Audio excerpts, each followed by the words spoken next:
Do you think the others are making good progress? Hope it's all... Oh, hey look! They made it back as well! Flint's! Llama! How did it all go? All is well, thank you. Nefer and Yehoda had to stay at the curatorium to wrap things up, so they won't be joining us for now. I ran into Miss Anefa and Miss Aino on the way back. Their work is still in progress, so I suspect they won't be back for a while either. You seem rather cheerful today, Mr. Flint's. I certainly am.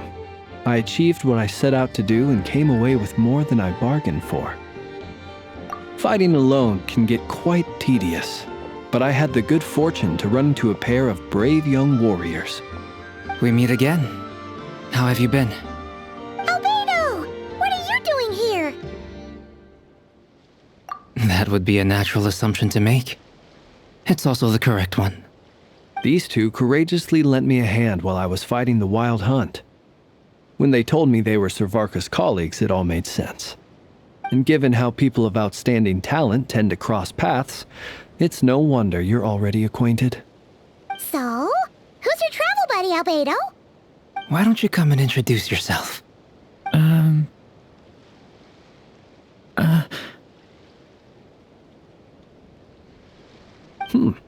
A gentleman of few words, I see, and a rather stern countenance. I presumed you were acquainted with him. Is that not the case? It's nice to meet you. Again. We've technically met before. Wait a sec! You're Minnie Durin! That's right. It's me. I'm glad to see you again. By the way, he says it's okay if you drop the mini. Yeah, I'm not as mini as I used to be. Interesting, isn't it? The first step towards blending into human society appears to be reflecting on whether one's name really reflects who they are. Wow! You look so different! In a good way, of course. It's great to see you looking so healthy. Thank you, Paimon. And although you're as mini as ever, I understand that diminutives don't always convey endearment. I'll be sure to simply call you Paimon as a sign of my great respect for you. Wow! You're such a smooth talker now. Paimon could get used to this. From now on, you may refer to her as your esteemed guide, Paimon. Personally, I think our little Paimon is the perfect size. When people call her Little Paimon, it's just because she's so adorable that they can't help themselves. If that's not a sign of endearment, what is? You're absolutely right, Miss Lauma.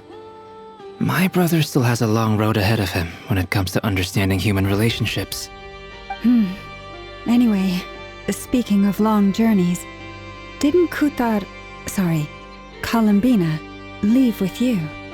How come she isn't back yet? She's been catching up with old friends. Wouldn't be surprised if she stopped for a cup of tea or 10 on the way back. Uh-oh. People are talking about me. Hope it's nothing negative.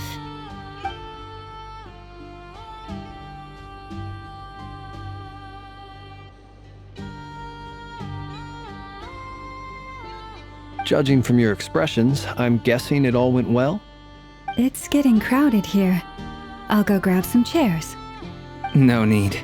This is a job for an alchemist. Thank you for your hospitality, ladies and gentlemen, but I was merely escorting my friends back. I'll be meeting Sandrone shortly, as we still have some things to discuss. It's been a pleasure, everyone. But this is where I'll say goodbye. We really appreciate your help. Oh, come on. Spare the formalities. I'm just glad I could help out some true friends.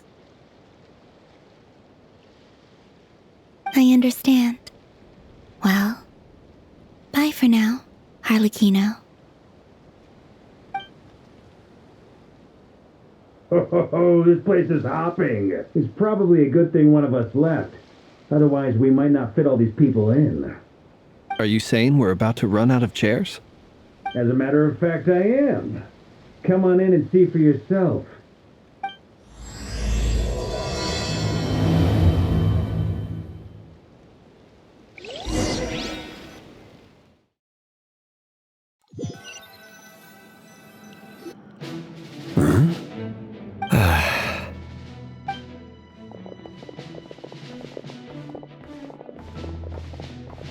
I overheard your little chit-chat outside, by the way.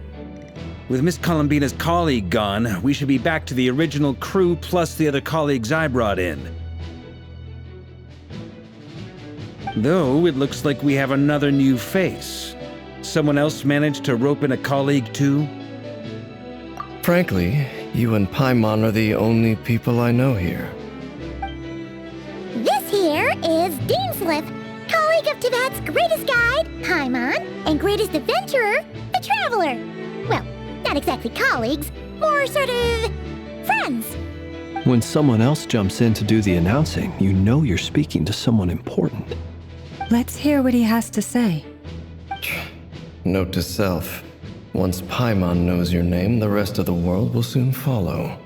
When he comes looking for us, it's usually something important. Paimon's guessing you've heard about the Wild Hunt, then. From the looks of it, you're about to hold a meeting. If I were to say that the Wild Hunt is our mutual enemy, would that earn me a seat at the table? As the saying goes, the enemy of my enemy is my friend. Mr. Dainsliff, there's a seat with your name on it. Though, I can't promise the same for everyone else. Hey, Albedo, think you can rustle up a couple more chairs?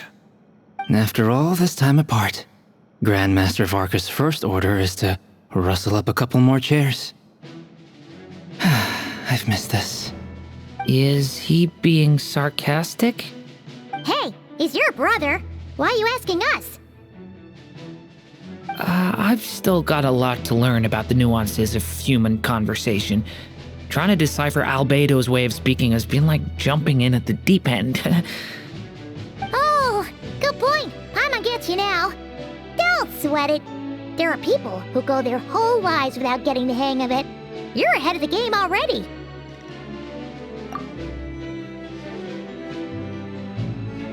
I wonder what's taking Nefer so long. Perhaps you should go and check in with her. If anyone can hurry her along, it's you. I just got back from the curatorium. Besides, aren't you curious to see what's taking her so long? Miss Nefer doesn't strike me as the type to share secrets. And since gathering intel is her specialty, I'm guessing she'd prefer to keep her methods confidential. Under such circumstances, would it not be tactless for me to impose? Oh, but it's fine for me to impose. What can I say? You have an unrivaled ability to garner people's affection, Miss Moonchanter. Besides, you have far more in common with her than I do. All right, then. Impressive. She barely fought back at all. I admire your powers of persuasion, my friend. As I'm sure Miss Lauma will realize soon enough, the trick in life is to always pitch in with other people's responsibilities so that you can be selective with your own. Another trick is to simply hide in the background. Spoken like a true sage. Anyway, looks like we've got some time to kill before the meeting. Let's take a little breather, folks. And feel free to chat amongst yourselves. We'll get down to business once the other two arrive.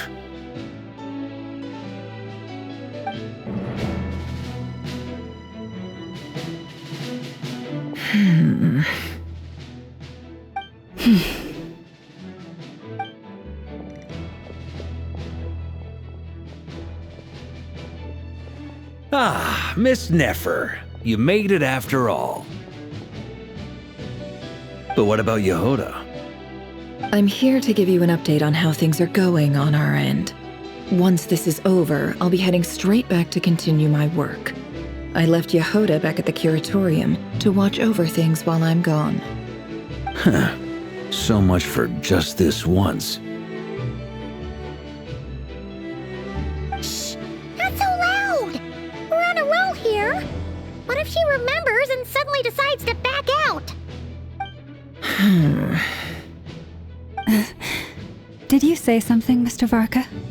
Huh? I didn't say anything. Right, Flint's? Must have been a frog. They get so noisy around here at nighttime. It's like they're putting on a concert in the background. Anyway, before we begin, there's a few introductions to make. Let me start by saying that it's an honor to be speaking before so many distinguished colleagues and collaborators. First up, we have Miss Lauma. As Moon Chanter, she's the leader of the Frost Moon Scions, a local religious community in Nodcry. Then there's Miss Nefer, boss of the Curatorium of Secrets, an intel gatherer extraordinaire. Nefer is leading the investigation into Rerer's background, assisted by Yehoda and Lauma. From the little I've heard, they're making some great progress. Over here, we have Mr. Flintz, a Ratnik and guardian of the abandoned lighthouse. In our last operation, he courageously distracted the Wild Hunt to buy time for the rest of us. For those of you who've never met, this is Mr. Albedo, a renowned alchemist and captain of the Knights of Favonius investigation team. By his side is a new face for us all, myself included, Mr. Durin, who's come to lend his aid. Next up, we have the Moon Maiden and former Fatui Harbinger, Miss Columbina. Then we have the Traveler, who's earned more titles than I could possibly hope to list out, so I'll spare you the rundown. And Paimon, the ultimate travel companion and quite possibly the best guide in all of Tevat. Wow! That's a lot of people! Great turnout! Miss Nefer, it looks like you might have another job coming your way, so, congratulations on the booming business, I guess. You think I haven't got enough on my hands as it is? Who's looking for me now? That would be me, Miss Nefer. I have a commission for you. And you are? Who I am doesn't matter right now. What does matter is that I'd like you to gather more intelligence about the Recher of Solnari. Well, it's not as if we never take on anonymous commissions, but in your case, I'll have to decline. I'm gonna take a wild guess and say your job's probably more hassle than it's worth. Something about you seems like bad news. It's my eyes, isn't it? Conrian, I assume. And what's with the mask? Are you trying to hide your identity? In any case, the fact that you're even still alive raises an awful lot of questions for me. My name is Dainsleif. And yes, I am from Conria. As I'm sure you're aware, the Recher of Solnari's real name is Rerir. He was once an acquaintance of mine. Really? Then you must have been quite an influential figure yourself. You flatter me, but none of that matters anymore. My point was simply to clarify why I have asked Miss Nefer to investigate Rerir's background. So you're both from Conria, and it sounds like you used to be friends? What am I missing here? Surely you already know how he became one of the Five Sinners. I'll tell you everything I know. The history of Conria, the names and identities of the Five Sinners. I remember it all like it was yesterday. I have never spoken openly of this before, but the truth was exactly as people say. The Five Sinners were each driven by their own desires, and it was by playing upon these that the Abyss tempted them to their fall, tearing Conria apart in the process. The visionary, Vedafinir, who wished to foretell the future. The wise, Haroptatir, who sought limitless knowledge. Gold, Rhindaughter, who desired to create life. The foul, Sertologi, who pursued supreme strength. And last, but not least, Recher of Solnari, Rerir, Ravager of the Moon. Of the five, Rerir is the only one who remains a mystery to me. He never harbored grand ambitions, so what changed in the space of a single night? How did he come to fall like the others? In other words, you're saying that his change came as a shock to you, and you have no idea what actually happened? That's right. You mentioned how the Abyss tempted them, which led to their fall. But what did that look like in practice? And what other context can you give me about the events of that time? The more detail you can give me, the better. Strangely, now that it comes to it, I hardly know where to begin. The fateful night took place during the era of the Eclipse Dynasty. One day, my elder brother, the visionary, Vedifenir, was summoned to the palace by the Vinster King, only for the king to gouge out his eyes and cast him into the dungeons. When I came to hear of this, my fury knew no bounds. I gathered together every ally I thought I had, and together, we set a night to storm the palace and free Ved. Centuries on, the memories of that night still haunt me like a never-ending nightmare. We broke through the palace gates, just like we had planned, each striking towards our separate targets. But then, I was betrayed. Even Vedifenir, the very person I had come to rescue, abandoned me and partook of the Abyss's power. So, it's personal after all. Then tell me, Mr. Dainsleif, what price are you willing to pay? You, of all people, must know that nothing comes for free. I cannot say what price would be worthy of such a commission. But know this. Rerir was not always a madman. Believe it or not, there was a time when he was just an ordinary man, working for the Conrian Intelligence Service. Uncovering the truth of Rerir's past is the only way to unravel this mystery. But before you decide if you will accept my commission, I will tell you more about him. Enough, I hope, to help you plan your next move. Sounds pretty good to me. Feels like we just flagged down a random passerby, only to discover he's actually a master strategist who has a score to settle with our enemy. Can I borrow your halo? It could be useful in the lighthouse. Hey, enough with the wisecracks! Besides, isn't that lamp of yours bright enough already? Relax. It was meant to be a compliment. If that was a little over the top for your liking, I'll make sure to tone it down next time. I'll give your proposal some serious thought, Mr. Dainsleif. Let's speak in private once the meeting is over. Before that, there's a few things I'd like to share.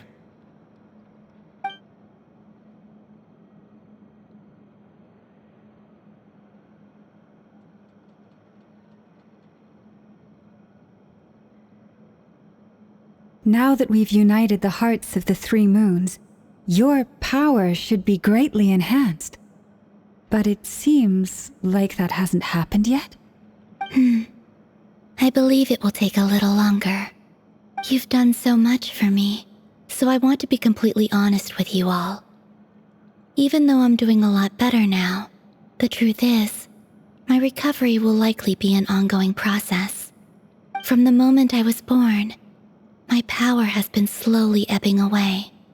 And that is because Tevat has never accepted me. Even with the moons united as one, it seems my rejection cannot be undone. So far, I have yet to find a solution. It may turn out to be a problem that will plague me until the day I finally leave this place behind. Even so, I will do everything in my power to help you drive out the Reihir of Solnari. As Arlecchino put it, this is not about chasing the spoils of victory. It's just a gesture of heartfelt gratitude. Kutar.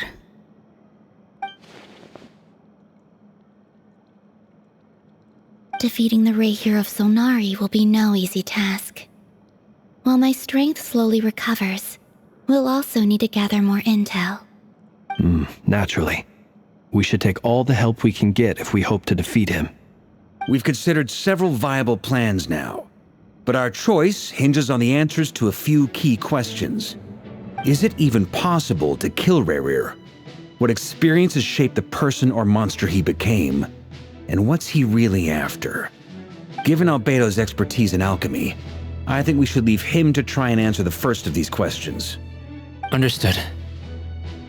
As for the other two, I'm afraid we'll have to count on you again, Miss Nefer. Believe me when I say it's not my wish to burden you. But right now, Relying on your skills is our only option. So you're placing all your hopes on me, huh? We can't thank you enough for agreeing to help us. Honestly, I can hardly believe how lucky we are. You sure have a talent for changing your tune, Miss Moonchanter. Timid like Yehoda one moment, then flinches insincere flattery the next. Ladies, please. I must object to your portrayal of me. That's all. Feel free to keep bickering. Just pretend I'm not here. I almost don't want to leave this room. I'm curious to see how this plays out. I have faith in you, Miss Nefer. Something tells me you'll stand by us until the very end. Oh?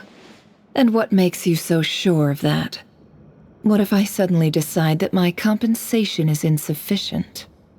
This isn't about the money. I can sense that you've got a deep-seated distaste for Rerir. And knowing you, that alone is motive enough. Look at them getting along so well. Like two peas in a pod. And I'm the one they accuse of insincere flattery. There is no justice. Miss Lauma, you have to understand something. Unlike you, I don't actually enjoy having everyone's hopes on my shoulders. Is that right? Well, maybe the fact that I'm willing to put my hopes in other people says more about me than you. But the fact is, I also trust you.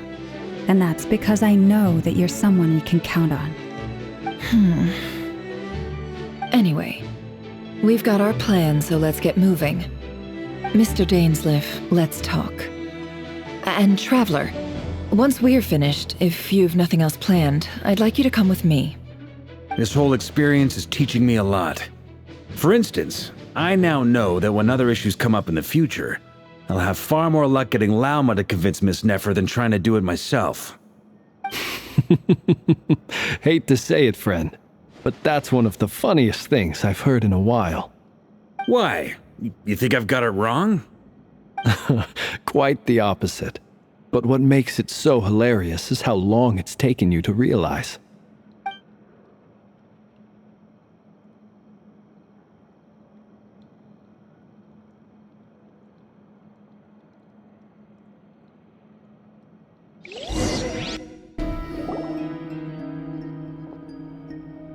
Thank you for waiting. It's okay. We actually used the time to help Dainsleif get a room at the hotel. That's very considerate of you. Now, I trust you share my curiosity about Rerir's past, and you seem fairly familiar with Mr. Dainsleif already. We spoke at some length after the meeting. He was the one who suggested I should invite you to join this operation.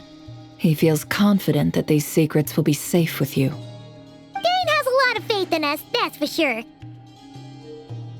Likewise. I appreciate that you got right on board without interrogating me about why I invited you. It shows that you trust me to explain everything in due course. That's because we know what you're capable of. We appreciate you too, Nefer. You might have been forced to help in the beginning, but this time, it was your choice. That's one way to put it. Another is this, that once a decision's been made, it's set in stone. After that, my only goal is to see it through. Alright, so here's how it is. I'm going to access Rerir's thoughts again using my confidential method. Now, I'm sure you've seen things like this before on your travels, so you're surely well aware of how dangerous it can be. The reason I've gathered you all here is to ensure my safety during the proceedings. I plan for us to enter the fragment of his consciousness together, and once inside, I will focus on searching for information. Think of this as a diving expedition into someone's brain. If I'm the diver, you are my safety equipment, tasked with keeping me alive while I'm under the surface. Once the ceremony begins, we will all be spying on privileged information. But in the interests of safety, you must remain absolutely silent at all times. We will discuss our observations after the ceremony has concluded. Lastly, any individuals of a weaker constitution are advised not to partake in the ceremony. In any case, Paimon has her own job to do, which requires staying in the room but not joining the ceremony.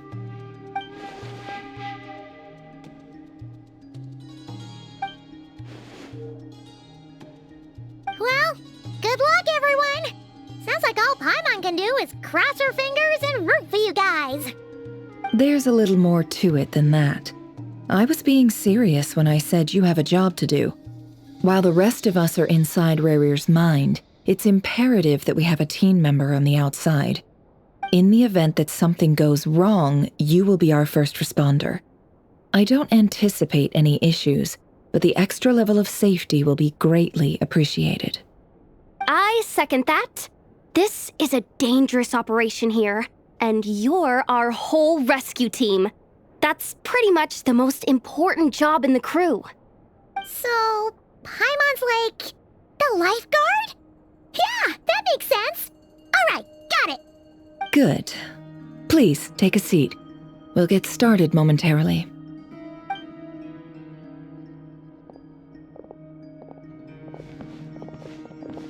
So, did Mr. Dainsleif tell you anything else?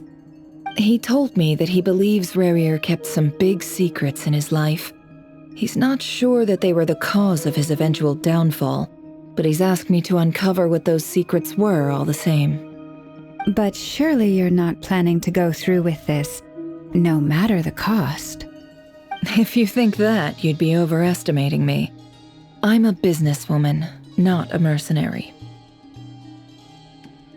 But I do have my own professional reasons for taking this job.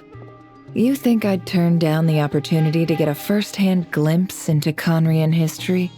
No chance. Well, as long as you don't let morbid curiosity get in the way of safety concerns, we're good. We'll do whatever we can to help you. You're such a killjoy.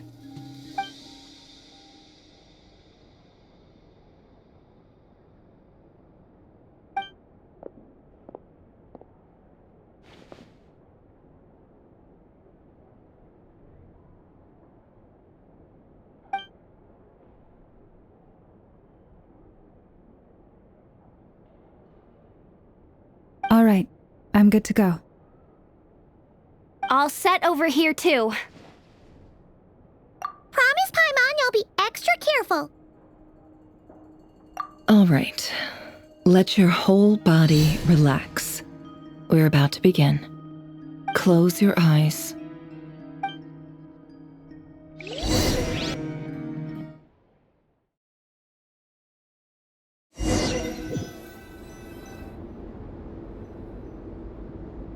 Phew. Could this be his office? Pretty standard setup.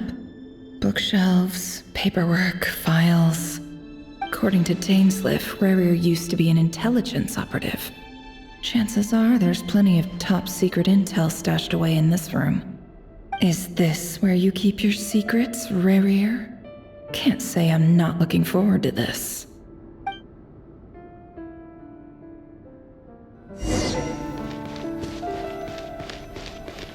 He looks even gloomier than last time. I wonder what's changed.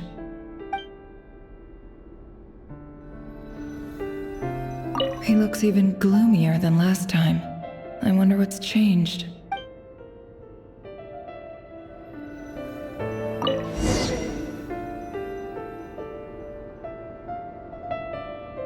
Today's files are in. Time to wade through them just like usual.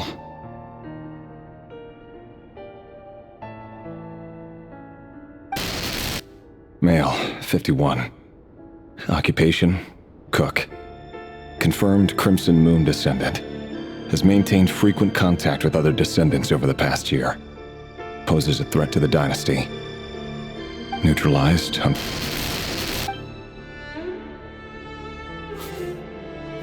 This one should be archived under purged targets.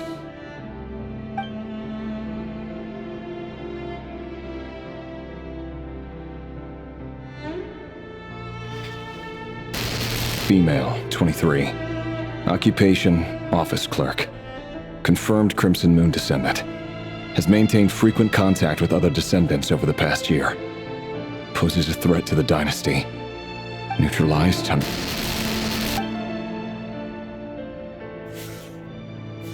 Another one for purged targets.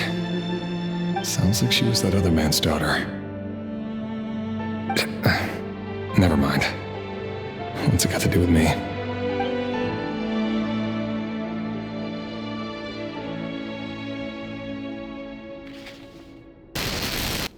Male, 40. Occupation, teacher. Confirmed Crimson Moon descendant. Has been observed making contact with other descendants during the past year. Poses a threat to the dynasty. Neutralized on... Just another nobody for the archive.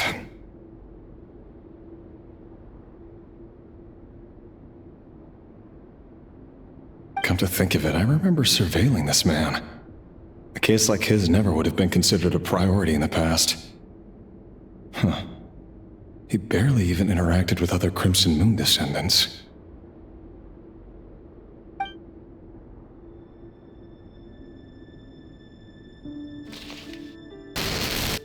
Female, 16. Occupation, none. Orphan and confirmed Crimson Moon descendant. Has been observed making contact with other descendants during the past year. Poses a threat to the dynasty. Neutralized on...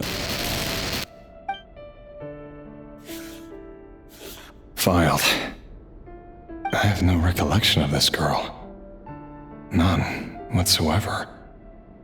She doesn't seem to be anyone important, but then again, how many of them really are?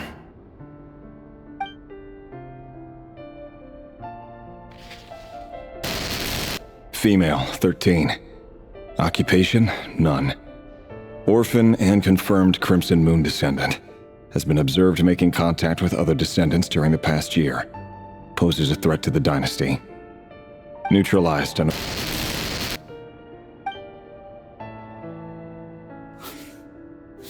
Filed.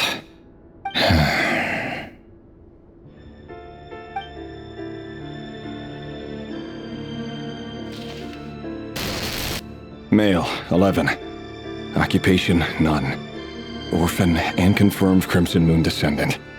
Has not been observed making any contact with other descendants during the past year. Poses a threat to the dynasty. Neutralized on...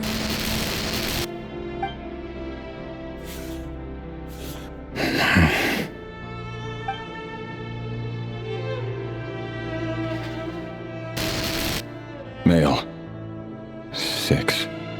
Occupation, none. Orphan and confirmed Crimson Moon descendant. Poses a threat to the dynasty.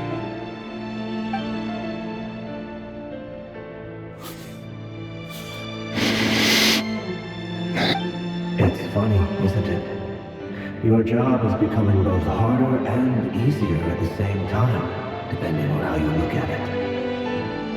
Sooner or later, the Crimson Moon descendants will be completely wiped out. But as their numbers dwindle, they become harder and harder to track down. That's not how it is. Fortunately, however, most of the able-bodied adults have already been taken care of. The remaining weaklings will be increasingly easy to deal with. No! No. My job is to ensure the survival of the Eclipse Dynasty.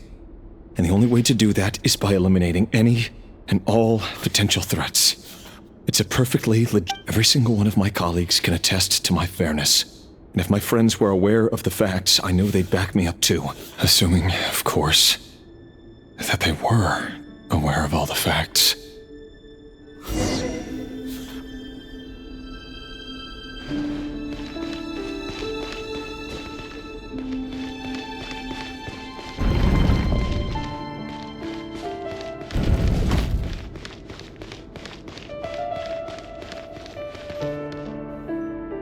Mr. Vedifalnir, it's been quite some time since we last met. Rerir, I trust you're here because you have something important to discuss. Forgive me. I wasn't tuning out, it's just, I noticed you didn't even phrase that as a question. As if you knew I was coming. Tell me, does someone in your position ever feel the need to ask questions at all? It is indeed within my power to foresee certain things.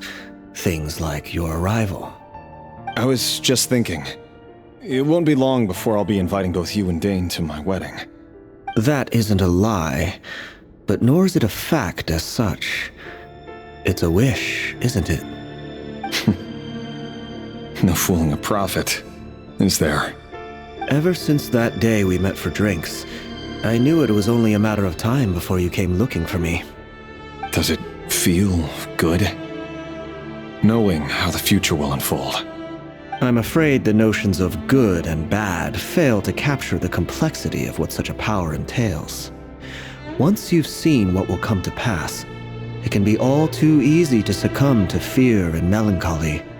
Unless, of course, you learn to abandon these feelings.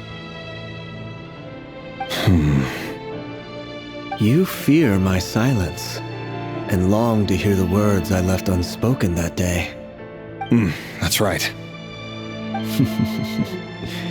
You must have noticed my reluctance to broach the subject, and the reason is simple.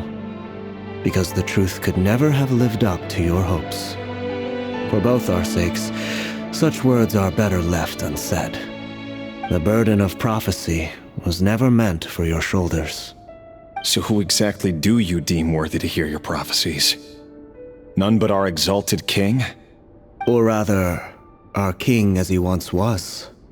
You're closer to his majesty than I am. You must know better than anyone how much he's changed. You say that as though it is to my benefit. Yet precisely because of that, I dare not speak rashly. A king can turn out to be the most virtuous of rulers, or a tyrant more terrible than the most vicious of dragons. You are so wise and far-sighted, yet still you would have me live in fear of the unknown? You make a fair point. Especially given my silence alone was all it took to send you spiraling downwards. Very well then. Let me offer you some advice. And I say this not as a prophet or a visionary, but simply as the brother of your friend. For many reasons, there is very little chance of your marriage ending in happiness.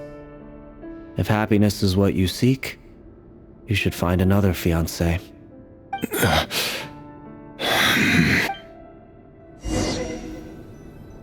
Hold on. There's that same black fog again.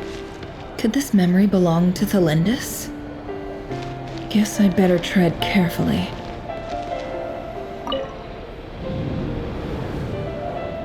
Wait. Hear me out. This time we finally got a clear look at his face and learned his true identity. His name is Rerir, and he claims to be one of the king's guards. What did you say? A cruel irony, isn't it? The man you're set to marry leads a double life as a brutal executioner. Why are you telling me all of this now? Simple. It's because I want you to kill him. You are the only person he would never suspect. No, absolutely not. I would never dream of doing such a despicable thing. So you'll just stand by and watch him slaughter us to the last? Do not forget that the blood of the Crimson Moon flows in your veins too. The blood of the Crimson Moon? What does that matter now? The dynasty has long been dead and gone. You think that alone is reason enough for me to throw away everything I have? Why wouldn't it be? You two were once a child of the Crimson Moon, just like me. Don't tell me you've never felt so much as a flicker of fury for the way we were trampled into the dust.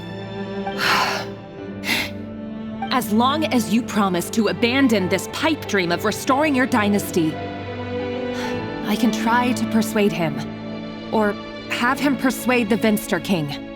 Persuade the Vinster King? Do you even know why he's so obsessed with hunting us down? Why he keeps trying to force us to hand over our secrets? Over and over again? Or why we refuse to give up on restoring the dynasty? The Vinster King. A blind fool. His eyes clouded by powers from beyond this world. A petty little man with a miser's heart. And he dares to sit upon the throne? Mark my words. Sooner or later, Conria will fall. And it will be his doing. If you can't bring yourself to do it, so be it. Just you watch. It won't be long before calamity descends upon us all. The Rehir of Solnari. That really is quite a secret you've been keeping from me, Rerir. But who am I to talk? Am I really any better? I've kept my own past a secret this whole time too. Love should be built on honesty. But ours was born from lies. And yet, is it really so wrong to hide things that would only make life harder? If we don't cover up the parts that no one else should see, how can we go on pretending to be normal? Vedifulnir must have known all this. And that's why he made his prophecy.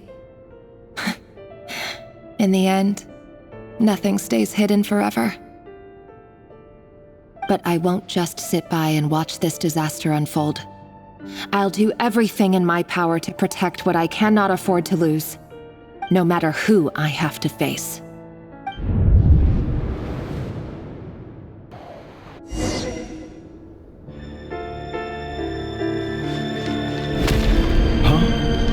Was that Rerir who just walked past the window? Doesn't it give you the chills that he still takes the same road to work every day, as if nothing ever happened? Those people at the deli. Enough already. They're clearly pretty taken by their own disguises, so just smile and play along. Pull the rug from under beasts like that, you risk having your throat torn out. Deli. Oh. They're talking about those people from the opposition. Right. I'd almost forgotten they used to run a deli. People of no consequence always vanish so easily. And no one even remembers them.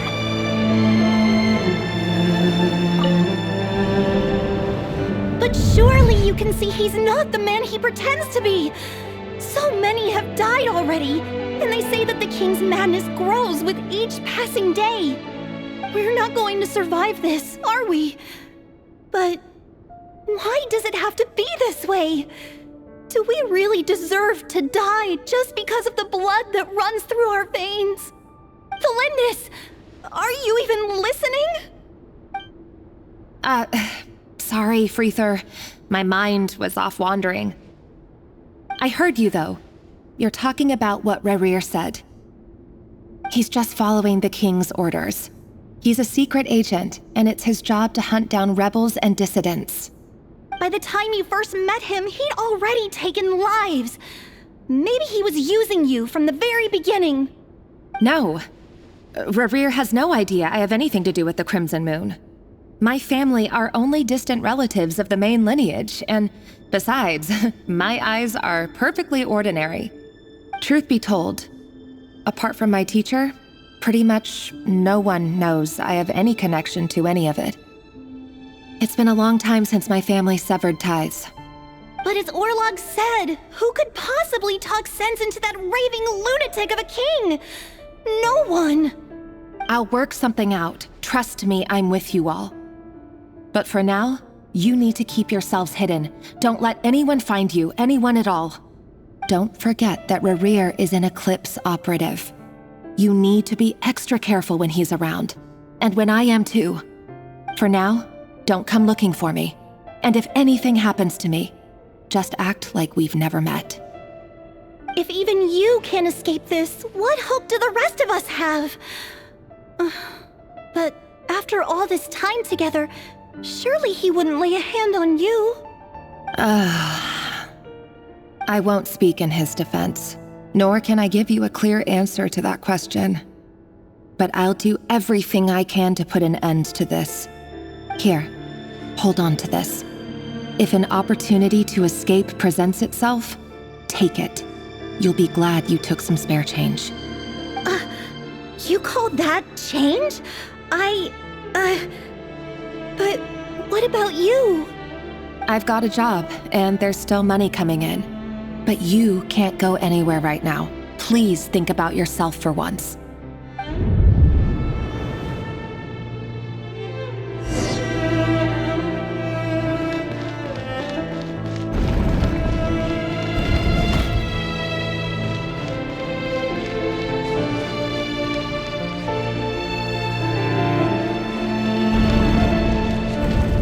Another day, another round of assassination training.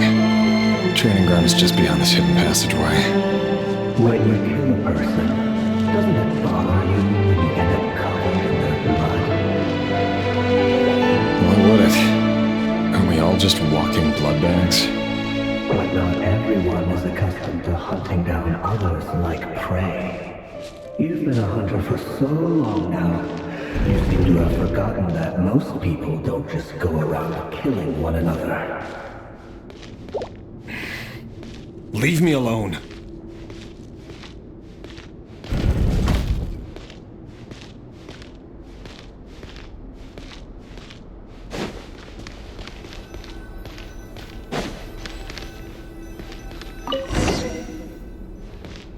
Make sure you have a firm grip on the handle. Then choose your angle well. Keep your movements light and brisk. And the prey won't sense a thing. I love that. I'll bet no one will die a quiet death at your hands. I work clean. No traces.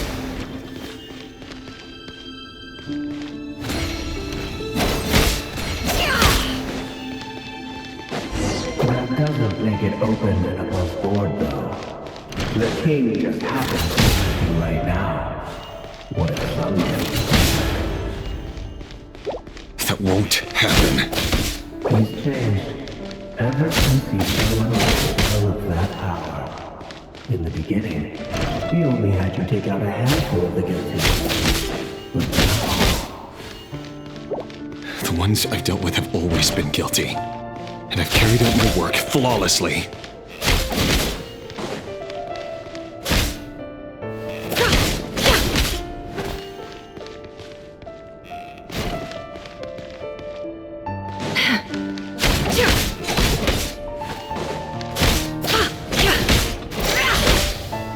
Can't hide the truth. You know why Olympus didn't accept your proposal, don't you? Was it because she didn't trust you? Or something else?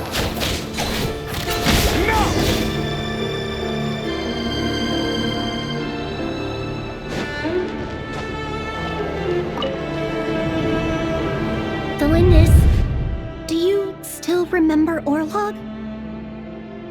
Orlog. The boy who was pretending to sell flowers. You spoke for quite a while, didn't you? Yes, we did. What about him? He was arrested 2 days ago. Chances are he's already dead. He... I just don't get it! After everything he's done, why do you still stand by him? Or does it mean nothing to you that people keep dying? No, that's not... Just hear me out. I need to go now, Thelindis. They're looking for us. You take care too. If you ever need a place to hide, come find us.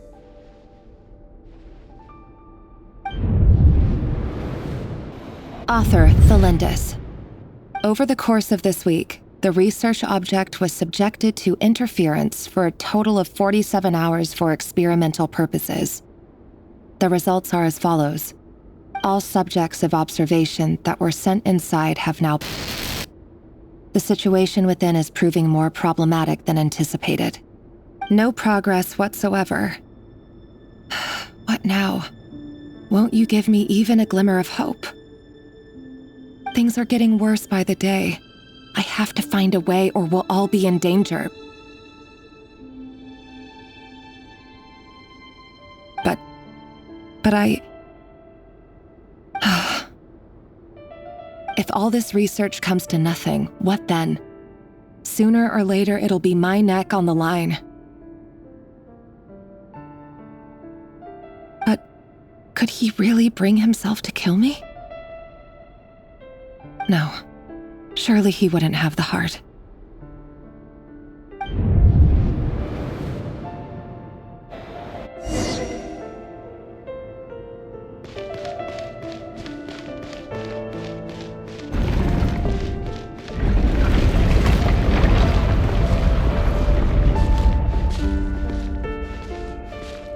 Why won't you just let us go? We don't even know each other. All we want is to live ordinary, peaceful lives. You want to live?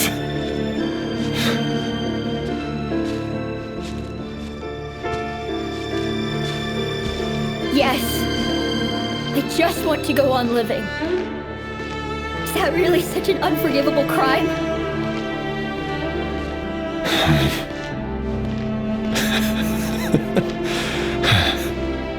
You want to go on living. I want to keep living too. To keep living forever. That's why I have no choice but to continue on the path I'm on. If only some savior would suddenly swoop down and change the way the world is. Too bad that's not going to happen.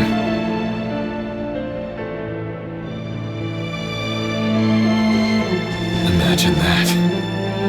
If there really were such a person, you and I wouldn't be standing here like this, would we?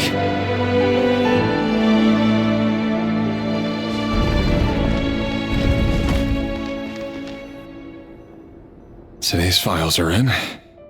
Time to wade through them just like usual. No, I don't get tired of it. It's my job. And not only am I lucky to have it, I'm good at it too.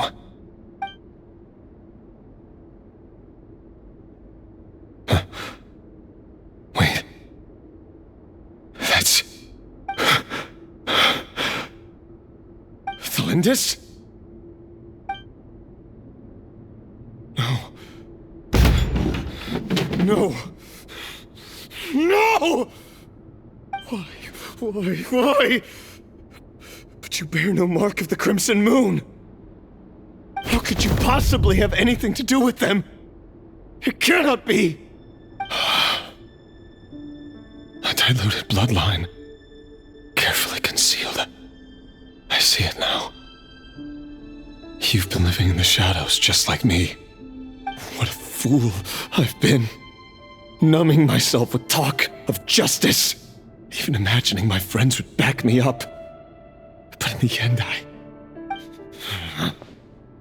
Irminsul. Finster King! How far are you going to take this? From the direct bloodline to secondary offshoots? And then what? Today it's the descendants of the Crimson Moon. Who will it be tomorrow? Will you not rest until everyone down here is dead? No. This cannot go on. This is where it ends. You're really letting me go? I am. As long as you can guarantee that no one will find you. Don't worry, I'll be extra careful. No one will know I was here. But what about you? Me? If you let me go, you won't be able to complete your mission, will you? Good point. In that case, maybe you should stay. No, please! I just want to see the outside world again. To... Go on living? Yes. I know you're a man of your word. So please, just let me go. If I let you leave, what will become of me? Just kidding. Go, now. But remember, don't let anyone know you were caught. We'll be seeing each other again very soon if you do. Even shadows in the dark must live by a code. But you can't save everyone. You've been whispering in my ear for days now, Vedifalnir. What are you trying to do? Break me down? I only say this because you long for an answer to your problems. Let her go, Rerir, or you risk losing everything. I will not abandon Thelindis. Then you'll need a little more vigilance and a lot more power. The world is changing, Rerir. Keep your eyes peeled for your moment of opportunity. That voice used to be so unclear. But now I know exactly whose it is. It's Vedifalnir. He won't tell me how to actually resolve any of this, but he keeps trying to manipulate me like a puppet. What's his game here? Tell me then. What will this moment of opportunity look like? And no answer. He's like a ghost. Always disturbing me when I'm on edge, but never answering when I need him most. So, the Eclipse dynasty was purging, well, massacring the descendants of the Crimson Moon. And it seems like it was all connected to the Vinster King's research. The King's obsession with abyssal power left the future of Conria hanging in the balance. No wonder every aspect of Rerir's life was so unstable. And it looks like this Thelindis, Rerir's would-be fiancée, herself belonged to a sub-branch of the Crimson Moon dynasty's descendants. It almost defies belief that a couple like them could hide the truth from each other for so long. If the Vinster King hadn't intervened in such a drastic way, they might have gone on deceiving each other for the rest of their lives. And why does Vedifalnir, Daneslif's older brother, keep talking in Rerir's head? This guy kept more secrets than I ever imagined. The human mind is like a vast desert of shifting sands. When you follow the flow of someone's memories, you only ever see the parts they're willing to let surface. Time for something a bit more creative. We've been inside Rerir's mind this whole time, building up a picture of his psyche. There's already enough clues on the board to start reading between the lines and mapping out the rest. Now, we can finally begin to put the pieces together. Sure, it'll only be a reconstruction, part simulation, part reasoning, but it's usually pretty accurate. Once we've built up a cognitive profile, we just need to cross-check the logic behind his actions. And then we'll be able to take a sneak peek at whatever it is that Rerir has really been hiding.